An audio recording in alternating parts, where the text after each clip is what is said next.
Hey,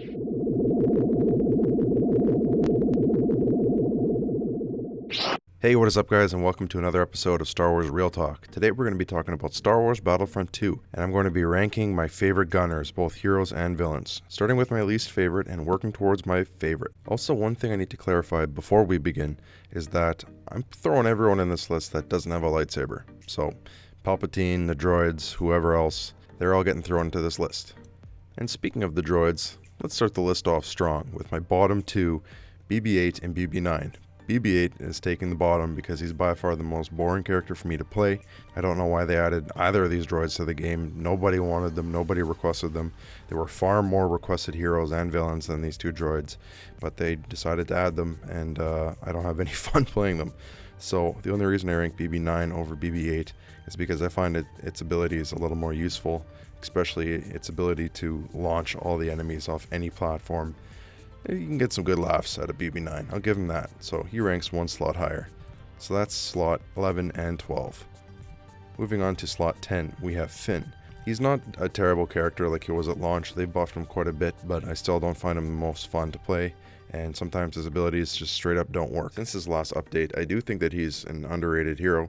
He can be pretty good if you're skilled enough with his abilities, but he's far more worse off than some of the better heroes on this list, and I find that I play him more for a competitive challenge. Leia is going in at slot number 9 for me for similar reasons to Finn. She's been buffed a lot since the original release, and now that she has grenades, she actually stands a fighting chance against heroes because she has some kind of defense that's not a flash grenade, and her rapid fire is just deadly, but that doesn't mean that I really enjoy playing her. I actually enjoyed her more when she had her grenades because it was more of a challenge to beat a hero because you had no defenses. So I actually enjoyed her before she was buffed because there was that extra level of challenge. And before we move on, we should probably talk about her alternate fire. Because it's similar to Aiden's, except that it's worse. It takes a lot longer to shoot, it's a lot less accurate. If you do manage to hit somebody, it's usually a dumb new player that doesn't realize that you can still take damage even though you're blocking through it. Number 8, we have Bosk. Bosk I wish that I had gotten into earlier in the game when he was better and less broken. Now they've nerfed him super hard, so his jump isn't as good, and the jumping made him so slippery and hard to kill. Now that they changed his jump, he's not as good as he used to be. So I kind of got on the Bosk hype train a little bit late, but I find all of his abilities super useful and fun, and I do enjoy playing him, especially when you're trying to play strategically. Number 7, we have Emperor Palpatine. I used to be really into him when the game came out, but that's probably because there was less heroes then, and he's taken some significant nerfs along the way. But he is a lot of fun every once in a while. You forget how unique he is with his lightning abilities and his dodging abilities. He really is a unique character in the game, but I don't find him near the top of the list just because he really doesn't have any defenses, and the lightning ability can just be a bit boring because that's all there is to it. Every one of his abilities is lightning, so unless you really love Palpatine and his lightning, it can get old. So that's why he is 7th. At 6th place, we have Phasma, and I'm actually really surprised to see Phasma made it so high up on this list. Phasma falls under the challenge category. I like her because not a lot of people play her, and she's just fun. Like, no one expects anyone to be good at Phasma, so when you throw your turret down and you know, put it in a strategic place, and if the whole team gets on your side with what you're doing, and everyone kind of plays along with the turret, you're unbeatable. You're just straight up unbeatable. And it's fun to watch teams completely fall apart as they just relentlessly throw themselves at you over and over and over into your turret, and they just they just don't put it together. There's a lot of satisfaction you get playing Phasma successfully, and her staff is awesome. It feels super cool to just swing that thing around at someone with a lightsaber. It just I don't know, something about it. It's goofy, it feels awesome. Her gun just fires relentlessly. It fires for so long before it burns out, and it's faster than any other. It rivals Leia's rapid fire, and that's in its normal state. And if you can get good at Phasma without her turret, like you can be a mobile Phasma, no one expects that either. They always expect you to turn your tail and run back to your turret. So if you can get the jump on somebody, they'll never see you coming. Plus you have a health boost, so you can be a mobile Phasma if you're good at her. That's why I like Phasma, because you can play defensively, you can play offensively. When characters have more than one way to play them, I find them higher on the list. Now we're nearing the top of my list for non-lightsaber heroes and villains. We have Lando at number 5. Lando's someone that it took me a while to come around and really appreciate how good he is as a character. When his stun actually works, it's incredible, and it does take practice to get good with his gun, because his gun shoots as fast as you can pull a trigger. So at first, when you're kind of sloppy and you're having a hard time aiming, it feels really hard to play Lando. But once you get that rapid fire finger trigger action going and you get the timing of your stuns down, man, you can melt anybody in a matter of seconds.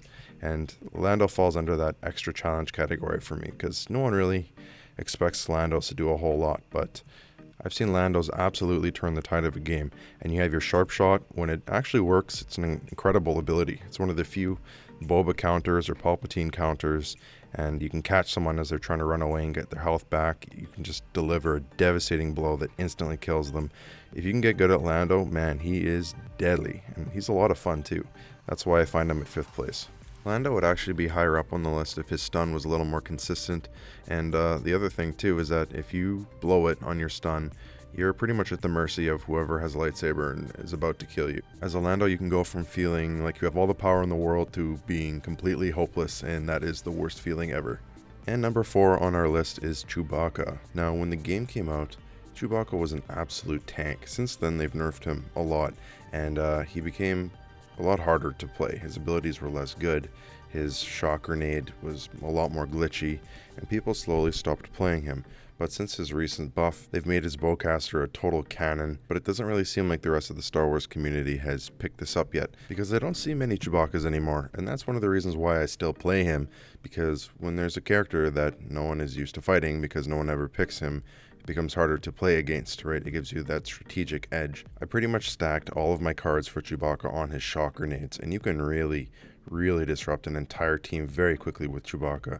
And he has his ground pound, which can also disrupt someone. Every one of his abilities is just super good, and you can melt anyone with a lightsaber while they're blocking your shots in a matter of seconds with Chewbacca. He's just an ultimate tank. Not to mention that he's one of the few characters that can disrupt Boba Fett by shooting him out of the air, which immediately puts him higher up on the list for me. So for that reason, I put Chewbacca at 4th. When the game came out, I probably would have put him at 1st, but since all the nerfs and the general bugginess of his character, I'm going to put him at 4th. Now we have reached the top 3, the top tier characters that I consider the best non-lightsaber users in the game. Number 3, we have Iden Versio. When I started playing Battlefront 2, didn't really have any interest in Iden. She was just kind of there because she was the main character for the campaign, and didn't really find her abilities very fun. No one really did. No one really played Iden when the game came out.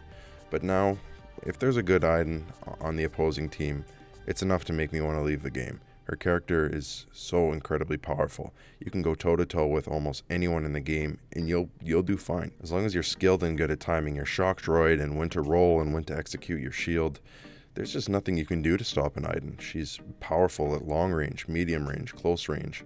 If someone gets too far away, you just use your alternate fire. If someone's too close, use your shock. You can shoot anyone so quickly to death with your rapid fire, especially if you're aiming for headshots. I can't think of any character in the game that can trump Iden. Let's say you have a really confident Luke or Anakin push an Iden. All the Iden has to do is shock, rapid fire headshot, and immediately melt up to 90% of the hero's health. And then when the hero goes to run away, you just alternate fire bomb them until they die. She's just an incredibly well-built character, good close, mid, and long range. That's why I find her at 3rd place. 2nd place on my top tier gunners, Han Solo. I'm a little bit surprised that I put him at 2nd place because I didn't play him for a very long time. At launch, I found his character kind of boring, but over time I've learned to see just how OP his character is, and now I'm really starting to get into playing him. Every one of his abilities is gold. He's like the definition of what a good hero can be. He's defensive, offensive. Every single landed blaster fire does exceptional damage. His rapid fire, it's okay. It's not that great. There are times and places where it can be really effective, like if you can get the drop on somebody, or you've got a bit of time to kill before the villains catch up to you. But the only complaint that I have with the rapid fire and Han's character is just the animation time it takes to get into rapid fire, and you can't move at all. You're just basically standing still. You're walking. But like I said earlier, in other circumstances, his rapid fire can absolutely melt someone in a matter of seconds if you have that accuracy down. His bomb is so effective at sweeping any villain off their feet. It's just the ultimate defense at Vader pushing you or a Darth Maul. And not to mention the knockback that the bomb has. You can send people flying off ledges to their death if you time your bombs right. And he has a second ultimate defense, which is his shoulder rush, which it's just fun to do. It's just, even if you don't hit anybody, it's just fun to drop your shoulder and just charge into a room. Especially when you land that hit and the knockback sends them flying off a ledge. And with the most recent update where you have more control over the dash, it's a lot of fun. I find Han, he's incredibly mobile, he's defensive, he's offensive. I think he can go toe to toe with any villain, similar to Iden on the opposite side. And honestly, like, I'm in my level 50s for Han. I was a little slow to the game on him, but I still feel like I have so much to learn, so much to improve, so much areas of skill that I can work on. Even with my Han Solo being gold and in his 50s, I still feel like I've got a long way to go before I can even consider myself close to a feeling of mastery. And number 1 on my list, we have my personal favorite gunner, Boba Fett. Boba Fett is plain and simple just the funnest gunner for me to play. The jetpack mixed with his rockets, he's just the most fun. And the more that you play Boba Fett, the more you can do more daring things with the jetpack and the dashing, and you realize just how much control you have over yourself. You can go toe to toe with nearly every single hero in the game. The only problem was when Anakin launched, when he did his pull, it pulled you right to his feet, but since a couple updates, you're able to recover while you're in the air. This made Boba's pretty much unstoppable. That's why I always make sure that I bring up whether certain heroes have Boba counters, because if a Boba can't be stopped, the Boba's going to control the game. One of Boba's biggest weaknesses was his concussion missiles, and they were just totally useless. You could still fight through them. They were totally garbage, just a wasted activity slot. But since they buffed him, they're awesome. I feel like when I get stunned with a concussion rocket, I don't know what the hell's going on for a good few seconds, and it can stun other people's guns on direct impact, I believe, which is awesome. Even with the nerf to his missiles, the destructive power is still incredible.